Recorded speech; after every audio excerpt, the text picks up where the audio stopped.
শীতকালে পুঁই ফল বা মেচরি একটা জনপ্রিয় খাবার। আমরা কে না ভালোবাসি পুঁই ফল খেতে।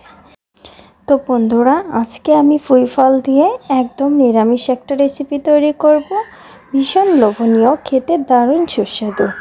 নমস্কার বন্ধুরা, ভ্যারাইটি অফ কুকিং থেকে সবাইকে অনেক অনেক স্বাগত। আশা করি সবাই খুব ভালো আছেন। বন্ধুরা, আজকে পুঁই ফলের একটা রেসিপি করব। যদি রেসিপিটি আপনাদের কাছে ভালো লেগে থাকে তাহলে অবশ্যই like, comment, share and subscribe করতে একদম ভুলবেন না।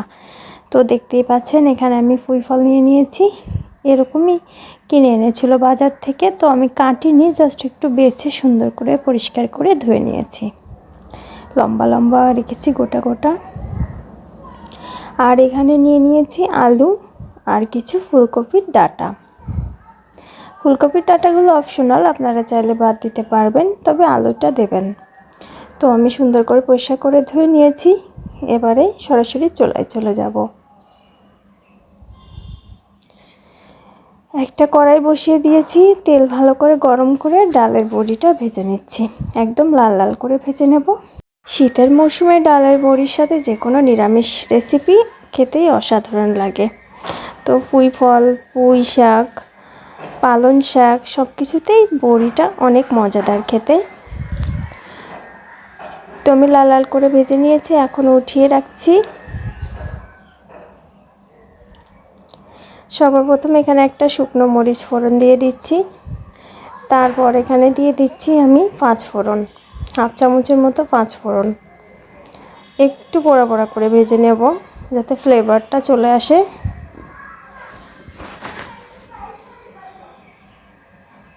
তো দেখুন কালার চলে এসেছে। এখন আমি আলু আর পুঁই ফলগুলো ঢেলে দিলাম। একটু তেলের সাথে মিশিয়ে নিচ্ছি প্রথমে। এখন ভাজবার সময় কিন্তু আমি ঢাকা দেব না, তাহলে একেবারেই গলে যাবে খুব দ্রুত। স্বাদ মতো লবণ দিয়ে দিলাম, দিয়ে দিচ্ছি হলুদ গুঁড়া। চুলার আঁচটা মাঝারিতে রেখে খুব সুন্দর করে ভেজে নেব। একদমই তেল কম দিয়ে এবং সামান্য মশলায় আজকের একটা নিরামিষ দুর্দান্ত স্বাদের রেসিপি তৈরি করে দেখাচ্ছি। কাঁচামরিচ দিয়ে দিলাম 3টা। আমি মরিচটা আরও পরবর্তীতে ব্যবহার করব। তো একটু লেগে লেগে যাচ্ছে, দেখুন অনেকটাই কিন্তু কমে এসেছে, ভাজা প্রায় হয়ে গেছে। শেষের দিকটা একটু লেগে লেগে যাচ্ছে, চাই চুলার আঁচটা একটু কমিয়ে রাখলাম। কমিয়ে রেখে ঘন ঘন নেড়ে ভেজে নেব। আর একটু সময় ভেজে নিচ্ছি। তো এবারে আমি জলটা দিয়ে দেব। খুব বেশি পরিমাণে জল দেব না, একটু ডোবো ডোবো মতন করে জল দিয়ে দিলাম। এবারে যে ডালের বড়িটা ভেজে রেখেছিলাম সেই বড়িটা হাত দিয়ে একটু ভেঙে দিচ্ছি। এতক্ষণে ঠান্ডা হয়ে গিয়েছে, তো হাত দিয়ে ভেঙে দিচ্ছি। আস্ত না দিয়ে বড়িটা ভেঙেই দিতে হবে, তাহলে খেতে বেশি ভালো লাগবে। তো একটু মিশিয়ে দিলাম। লবণ যেহেতু আগে দিয়েছিলাম, রান্নাটায় ঝোল হবে না, তাই এখন সামান্য একটু লবণ দিলাম আর সামান্য একটু হলুদ গুঁড়ো দিয়ে দিলাম। আবারও একটু মিশিয়ে দিলাম ঝোলের সাথে। এবারে আমি ঢাকা দিয়ে দেব একদম 4 থেকে 5 মিনিটের জন্য মিডিয়াম আঁচে। তো 4 থেকে 5 মিনিট পর ফিরে এসেছি। দেখে কিন্তু বোঝা যাচ্ছে যে অনেকটাই সিদ্ধ হয়ে গিয়েছে। এরকম মাঝে মধ্যে ঢেকে রান্নাটা করে নিতে হবে। এখানে নিয়ে নিয়েছি বাটা মশলা, আছে হচ্ছে সরিষা, জিরে আর কাঁচামরিচ। ধুয়ে সামান্য একটু জল দিয়ে দিলাম। তো এখন ভালো করে মিশিয়ে নিলাম।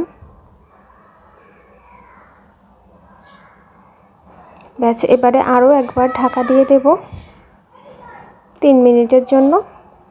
তো 3 মিনিট পর ঢাকনা খুলে আবার ফিরে এসেছি। এভাবে 2-3 বার ঢাকা দিয়ে দিয়ে রান্নাটা করতে হবে। তবে পুঁই ফলটা ভাজার সময় ঢাকনা দেব না, তাহলে বেশি গলে যাবে এদিকে ঝোল হতে হতে। তো এখন কিন্তু পুরোপুরি প্রায় 90%ই সিদ্ধ হয়ে গিয়েছে। এই পর্যায়ে আমি কিন্তু আর ঢাকা দেব না। নিরামিষ যে কোনো আইটেমে সরিষা দিলে সরিষার একটা দারুণ একটা ফ্লেভার আছে, সুস্বাদু।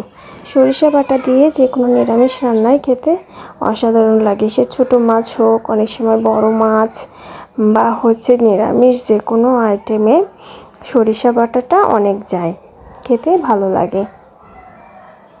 আমি চেষ্টা করি সরিষা বাটার নিরামিষ আইটেমগুলোতে 5 ফোড়নটা ফোড়ন দিতে, তাহলে ফ্লেভারটা বেশি ভালো আসে। এবারে দিয়ে দিচ্ছি হাফ চামচ চিনি। এই চিনিটা অবশ্যই দিতে হবে, তবে মিষ্টি স্বাদের জন্য নয়, রান্নার স্বাদটা বাড়ানোর জন্য। দারুণ একটা স্বাদ হবে, বেশি দেওয়া যাবে না, হাফ চামচের মতো চিনি দিয়ে দিলাম। আপনারা আপনাদের তরকারি পরিমাণ অনুসারে চিনিটা দিয়ে দেবেন। ভালো করে মিশিয়ে দিচ্ছি। দেখুন ঝোলটা কিন্তু খুব বেশি পরিমাণে নেই, এটুকু জাল করতে করতে, মিডিয়ামে জাল করতে করতে ঝোলটা টেনে যাবে। বন্ধুরা চেষ্টা করবেন একটু কাঁচামরিচের পরিমাণটা বাড়িয়ে দেবার, মানে একটু ঝাল ঝাল করে রান্না করার, তাহলে খেতে একদম মুখরোচক হবে। এক থালা ভাত খেয়ে নেওয়া যাবে এই রেসিপি দিয়ে, গরম ভাতের সাথে একদম জমে যাবে। তো আমি প্রথমে কিন্তু গোটা মরিচ দিয়েছিলাম, তারপরে কিন্তু আবার সরিষার সাথে মরিচ বাটা দিয়েছি, একদম ঝাল ঝাল। তো বন্ধুরা কথা বলতে বলতে এদিকে আমার নিরামিষ রেসিপিটি একদম রেডি হয়ে গিয়েছে। দেখুন একদম মাখো মাখো একটা ভাব এসেছে, ঝোলও নেই আবার একদম শুকিয়েও নেই, একটু নরম নরম একটু মাখো মাখো ভাব। এই যে রসটা আছে এটাও পরবর্তীতে টেনে যাবে। তো এই পর্যায়ে কিন্তু আমি চুলাটা অফ করে দিয়েছি, এখন নামিয়ে নেব। দেখতেই কিন্তু দারুণ লোভনীয় লাগছে। এরকম নিরামিষ স্বাদের রেসিপি দিয়ে এক থালা ভাত নিমেষেই খেয়ে নেওয়া যায়। তো আমি একটা প্লেটে শিফট করে নিচ্ছি, একদম গরম ভাতের সাথে পরিবেশন করে দেব। তো বন্ধুরা আজকে তৈরি হয়ে গেল সরিষা বাটা ডালের বড়ি দিয়ে পুঁই ফল চচ্চড়ি বা মেচড়ি, অনেকে পুঁই ফলকে মেচড়িও বলে থাকে, যে যে নামেই ডেকে থাকুন না কেন। এই লোভনীয় স্বাদের রেসিপিটি কেমন লেগেছে আপনাদেরকে অবশ্যই কমেন্ট করে জানাবেন। আর যারা নতুন বন্ধু আছেন আমার চ্যানেলে, অবশ্যই চ্যানেলটিকে সাবস্ক্রাইব করে পাশে থাকা বেল আইকনটি প্রেস করে রাখবেন।